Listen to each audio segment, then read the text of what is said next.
인물난 속에 내년 서울시장 보궐선거에서 당적이 없는 시민 후보론까지 검토했던 김종인 비상대책위원장의 계획이 일단 잠시 멈췄습니다. 네, 당내 반발을 고려한 것인데 최근 서울 지역 여론조사에서 국민의힘 당 지지율이 민주당을 오차범위 안에서 앞지른 것과도 무관하지 않아 보입니다. 이정미 기자가 전합니다. 시민 후보의 대표적 모델은 2011년 고 박원순 전 서울시장입니다.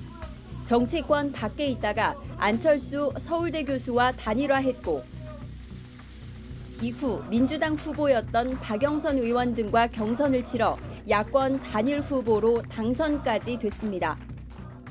국민의힘 김종인 비상대책위원장이 이상적으로 제시했던 보수판 시민 후보론입니다. 하지만 당내 반발이 거세게 제기되자 한 발 물러났습니다.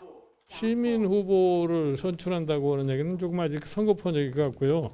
그 당시에 소위 박원순 후보가 나타나는 그러한 경우가 이번에도 생길지 안 생길지는 더 두고 봐야 할 거라고 봐요.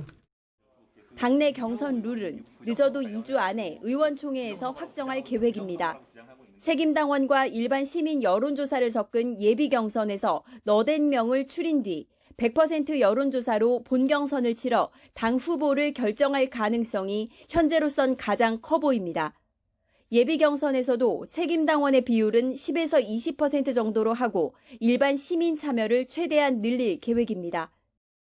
당의 간판과 시민 후보 차이가 어떤지는 모르겠습니다만은 최대한 시민 후보에 가까운 당 후보 이렇게 보는 것이 맞지 않을까 싶습니다. 최근 여론조사에서 국민의힘 당 지지율이 31.4%로 30.3%를 얻은 민주당을 오차범위 안에서 역전한 것도 자신감을 주는 요소입니다.